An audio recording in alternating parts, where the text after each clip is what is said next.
Today's breakfast consists of last night's dinner. This is the oatmeal that I failed to eat last night, and there's no reason to waste stuff when you're on the road and on a budget, so cheers.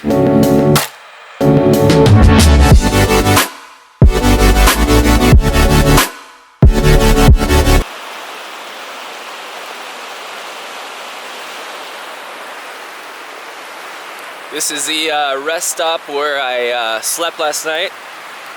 I'm in a town called Oakridge, Oregon, and that river right there is called the Willamette River. And funny story, actually, I was born in Oregon and used to live in a town, very small town, very close to the Willamette River, but further downstream after it becomes a much larger river. So today's plan is to go meet up with Bus Life Adventure, Brock Butterfield, and grab a coffee, and I think we're gonna do a little interview. I just met up with Brock, aka Bus Life Adventure. Woo! Brock is a fellow short busser and a van lifer, a bus lifer, and actually a big inspiration for the design of this thing. Because look at this bad boy. We got heater, solar, toys on the back, fun stickers. So maybe we could get a nice little tour. We just grabbed a coffee at another one of these Oregon drive-through coffee spots here. Like I was saying on the drive up, these things are everywhere, and we're gonna go chat in the buses. So me and Brock are gonna do a quick interview on. Are you gonna put it on your YouTube channel or just the website? Both. Yeah. Both? Okay. BusLifeAdventure.com, and put it on the YouTube channel, which is also Bus Life Adventure. Sick. Bus Life Adventure. So we're just going to go through, I'm going to show him and talk about all the little features and fun facts about the bus. And he's going to be shooting on my big bad boy camera, which, there you go. A7S II. Cool. Me and Brock just filmed a super fun interview for his YouTube channel, and now we're going to get a tour of Bruce the bus. Yeah. Bruce the bus. Yeah, so you know, bus life ain't always clean and tidy like everybody else posts, so you know, this is the reality of true bus life. So let me kick on some lights real quick. This is very homey in here. It looks looks like a little apartment, you know what I mean? Right? Yeah, well, you know, I had to make it feel, you know, at home because it was going to be my home, it is my home, so yeah, quick tour, short tour of the short bus. So this is the bathroom. This is just a toilet seat adapter lid for a 5-gallon bucket, and I just use either kitty litter or sawdust, and it's only for emergencies, so don't go number 2 unless you gotta go number 2. Men's urinal, top of the line. What? Goes right to the street. Wow, that is amazing. Yeah, I should probably have it in a tank, but hey, the homeless people don't use tanks either, so. Neither do your dogs, folks. Neither do your dogs. Exactly. I can shower in here as well, too. It's got a shower drain at the bottom. Oh, sick. So again, that just runs out to the street. Most of the time, I'm out in the wilderness, and I use eco-friendly soap so that I'm, you know, friendly on the environment. Like Dr. Bronner's or something? Yep, exactly. I've got a portable shower unit that heats up off of a propane tank, a little small one, and then pulls water out of a jug, and then you can set the temp and an on-off switch on the shower, so I can shower in here, or if I'm at the beach and I've been surfing, I can shower outside, which is kind of nice. That's awesome. So this is the work area here. So this slot here allows this seat to pull up, out, slide into here, and then you've got this piece of wood here that comes up, slips in, and becomes a desk. So this is where I do all my video editing and blogging and stuff like that. I move out. This is the portable shower unit. Yep. So I move this out of the way, my feet go in here. Oh, nice, man. Do all my work in here. Sweet. So, yeah. Cool setup. We have the wood stove, so this is my primary source of heat in the wintertime. Yep. I've got all these old license plates, which are my heat deflecting shield. And it also allows a place to dry gloves, which is really nice. I snowboard professionally in the winter, so I gotta have somewhere warm, somewhere to dry out. Cabinets and a lot of the wood in the back are all done with recycled pallet wood, just sanded down lightly and then a clear coat. We've got a fridge that runs off of solar power. This is from Grape Solar. It's just a little 12 volt. And then this is my stove.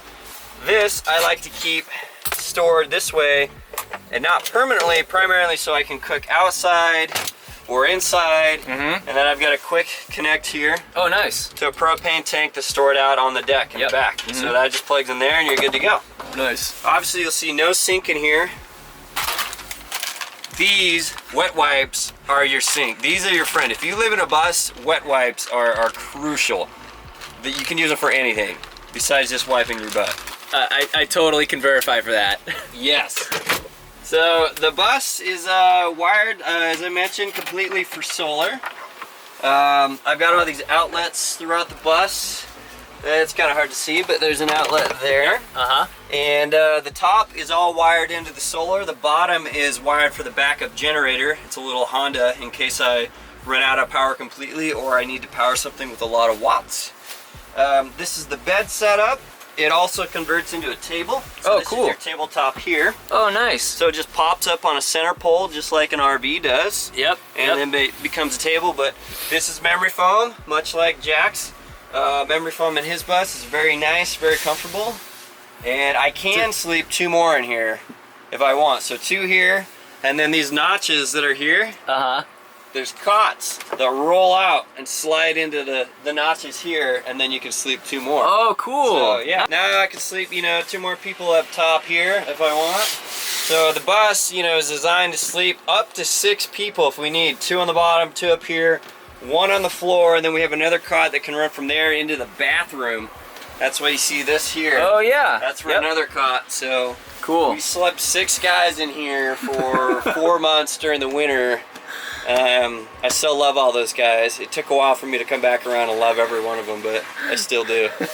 That is quite a feat considering the space here. Brock has the same size bus, but he chopped off a window, and then I'll show you what he did with the back. If you guys didn't know this already, Brock runs the Instagram account Bus Life Adventure. So if you guys are looking for any information on the bus life or how to remodel a bus or anything like that, definitely check out his account. It's awesome.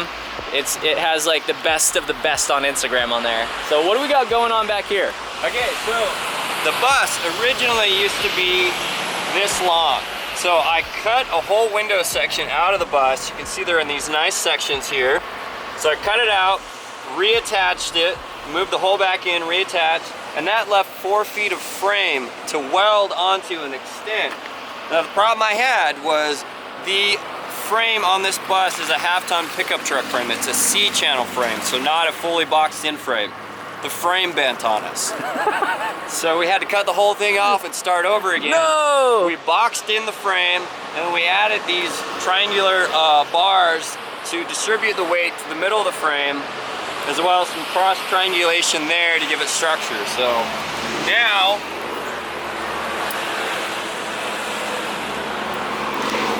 I can haul 2 snowmobiles on the back, and this is because my job in the wintertime as a snowboarder. Usually I have a photographer or a filmer on his sled and then my sled. Underneath here I've got all sorts of storage, usually wood all in here, chainsaw and anything for chopping wood here. The center stores the ramp for the snowmobile, my snowboards, all that kind of stuff. And then the other side, I have tools and storage bins here to fix anything on the road if I need to. A backup generator here in case I run out of power, and then my 2 propane tanks are stored under there as well. Awesome. And for anybody who doesn't know, it's advisable to store your propane outside of the bus, just for safety reasons. Only advisable. Bus life, you can do whatever you want. That's true. And Brock has a pretty high-tech system. When it rains on his stove, he's got just a little plastic bag, which keeps all the rainwater out of his wood stove. Yeah, Oregon, it rains a lot, so the water does tend to get in a little bit, even with the best type of chimney cap you have.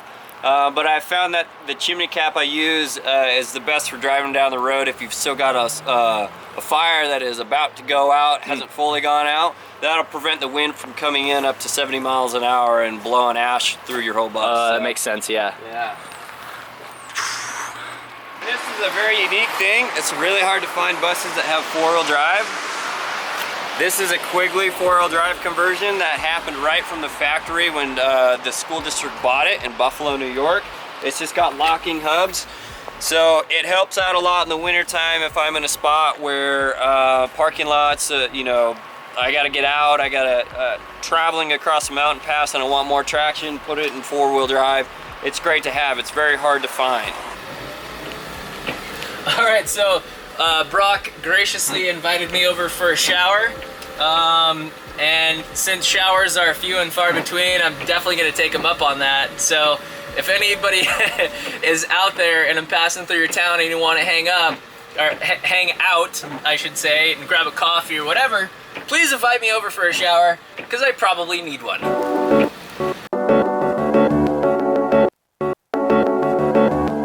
You know what they say, 2 short buses are better than 1. So, bus life, I never thought I was going to be living in a home again, but what happened with traveling the bus is we found a beautiful little town where the real estate's extremely affordable, and because I work from the road and remotely, I don't rely on the local economy here, so we were able to purchase a place for much cheaper than we would have been paying rent. It used to be an old drugstore back in the 40s and 50s. Oh, cool. And then we have converted it into office as well as living space. Really? Oh my gosh, wow, that's awesome. Hi, Reba! Hey, what's up, puppy? This is our office space. This is where Heidi, my girlfriend who also has a bus, works and does all of her graphic design. These are all the pins and patches that she's designed for the different national parks. That's awesome and impressive. Yeah. And then these are all of her hats that she custom designs and hand sews. Every one of these canvas prints is hand sewn onto the hats. Wow. So these are from her adventures and travels around in her bus as well. So you can see the redwoods here, yep, which are pretty cool. She's got Tahoe and just numerous other places that she has been to and traveled in. So Moab area, Oakridge, Oregon. So awesome. The West Coast. Workstation. Yep. Nice, man. That's so cool. Yep. Sweet. This is our shipping room. And then back here is the actual apartment. Oh, cool. Oh, wow, nice. So this is how it was with the skylights when we bought it. We ripped out the carpet and did the nice, you know, just concrete industrial look for the floors. You can tell there was tile down before. Yep, yep. Small guest room. Everything's a mess right now because I'm about ready to hit the road, so I got all my snowboarding gear. But kitchen, we're gonna redo a bunch of the kitchen some more. And I'm guessing you put in the whole kitchen and stuff like that. Kitchen was already here, you know, it's in the remodel process as well. How are you? This I'm is Jax. Heidi. Nice to meet you too. Jax, so. Sick floors, man. Yeah, yeah, so this is just that snap lock as well. Yep. So cool. We redid all of this, made it look a lot nicer. Yep, yep. And same with the bathroom. Cool. We put in a new skylight. Oh, nice. So we did the floors. And then we got our back porch out here. And you can see the Valerie bus parked in the back. That's right. On Instagram, Valerie Bus. Yeah. Looks like you guys are doing some work on the inside, huh? Constant remodeling. Always. Nice, Always man. improving. Nice. Woo. Just trying to transfer files. I didn't know when we were shooting on this big camera that it was in some kind of special Sony format. I'm having a difficult time accessing the files, but Brock was nice enough to make us all some breakfast here, so it looks like got a little taters and eggs. All right, what you didn't see towards the end was me and Brock said our goodbyes. Brock, thank you again for all the hospitality, and thank you for introducing me to the town of Oakridge. It's a pretty awesome place. If I ever decide to park the bus full time, it could be here. Brock also gave me the inside scoop on a few places ago, a couple hot springs, which, as you know, I'm kind of a hot springs addict, so I might find myself doing hot springs today instead of Crater Lake. I could always do that tomorrow or the next day because I will be in the area for a few days. Nobody wants to meet up yet, cause 16 hours ago, bummer. Well, I wish you guys can at some point. I know it's hard for people who have jobs because I don't have a job. It's so insane to say this. But I definitely want to meet up with you guys, and I'll try my best, but I know realistically it's going to be hard unless the timing is just right. So I will try again, and hopefully I will be seeing some of you guys out there in the future. But it was awesome that Brock was able to meet up with me and be so hospitable. Yo, how rad is this little bus? This thing looks just like Brock's bus right there. You! What's up, man? Nice ride, man. I was gonna say, nice ride to you. What's your name? I'm Jax. Chad, nice to meet you. Nice to meet you too. It's funny, I just had a bus meet up with this guy, Brock. I don't know if you're from the neighborhood or not. You know Brock then? Mm-hmm. Okay. Apparently there's like a little community of bus people in a small town. All right, so how many... Once you go short bus, you never go back. Dude, you're hilarious. So how many short buses are in this little town here? I think 3, 4. Four now. Liv inside wants to get one bad. The 2 guys in town that drove in beard, she loves guys with beards. She's like, oh, I said, maybe they'll just take you on a road trip. That's so funny. What, and how many people live in the town? Less than 1,000? Oh my God, 4 short buses in a town of 1,000 people. Either something is totally wrong or totally right with Oakridge. I'm gonna say totally right. It's the shit. That was so funny, man. Another short bus. I'm telling you guys, we're onto something here. The short bus is the new thing. And I just got into it myself, but it seems like other people have been onto this a little bit longer than I have, so. Yeah, nice people out here, wave, they wave back. Definitely not like Venice Beach.